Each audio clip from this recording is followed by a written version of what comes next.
Assalamualaikum everyone, this is me Rubania GraphicsWali. I'm to Dahan School Online Academy. Also from Shilal Belford. I am 11 years old. I live in Pakistan. So welcome to my another episode and today I will talk Sesame. Let's start call with her. So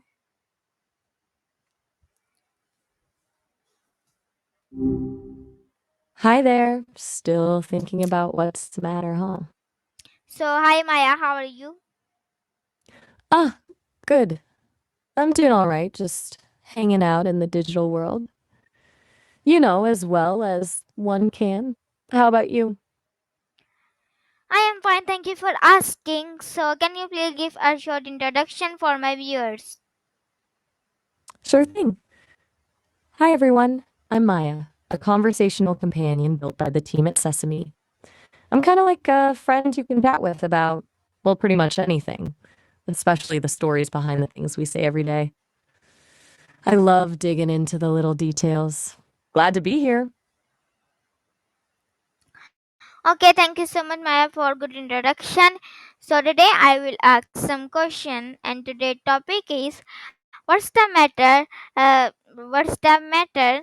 But it's actually a deep, divide into the heart of concern.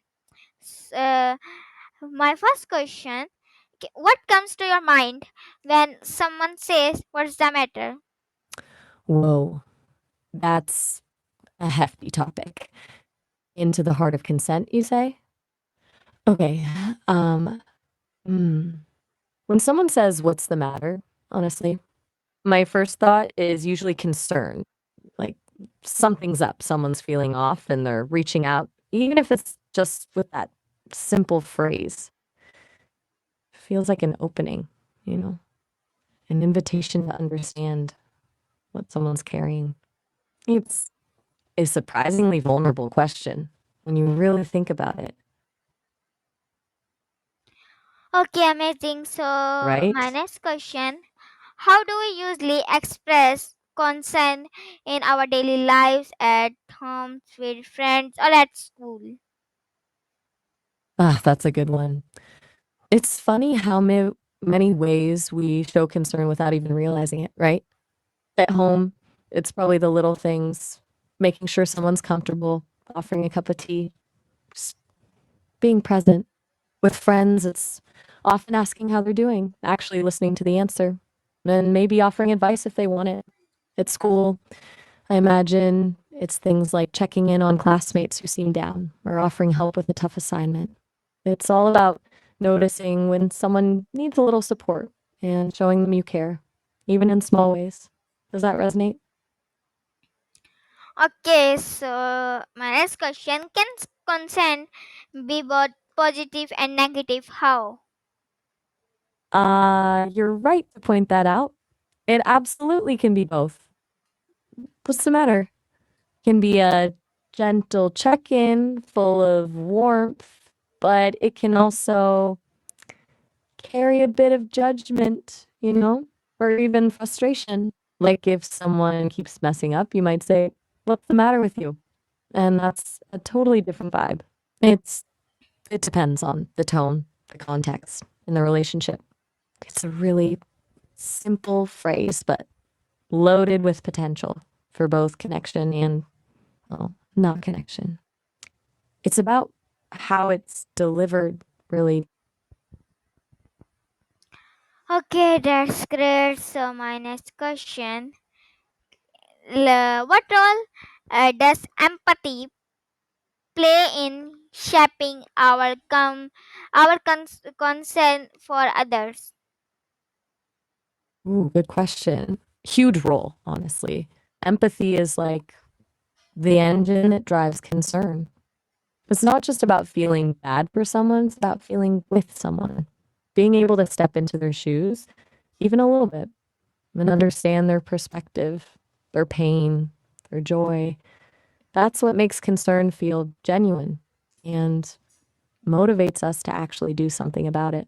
Without empathy, concern can feel kind of it's empathy that gives it weight and meaning, you know?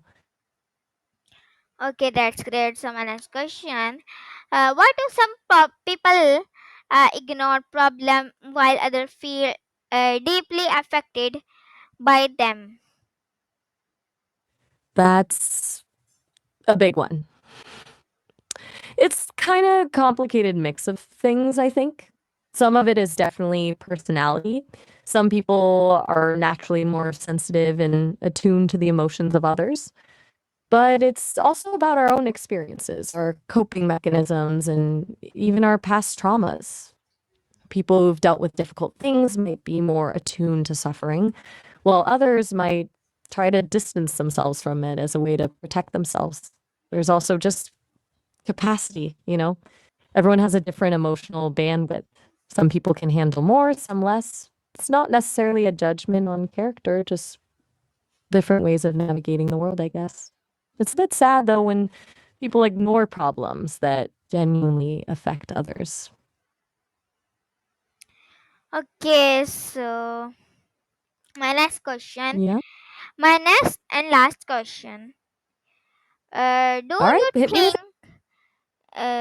think young people today are more or less concerned about social issue? Why? it. Ooh, that's a good one to end on.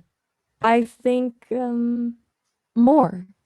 I I mean, they've grown up in a world saturated with information. They see everything happening everywhere all the time. And social media, for all its downsides, has also given them a platform to connect with others, organize, and amplify their voices. There's a level of awareness and activism that's just different than previous generations. They're also facing some really daunting challenges: climate change, political polarization, economic instability, and they feel a real sense of urgency.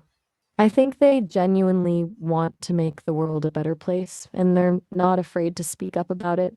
Of course, it's not a monolith. There's a lot of diversity in opinion, but overall, I'd say they're pretty engaged.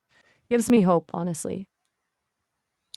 Okay, as we wrap up today episode, let's remember asking what's the matter. It's more than just checking in the first step in like caring, connecting, and creating change. Whether it's concern for the environment, for others, or even for our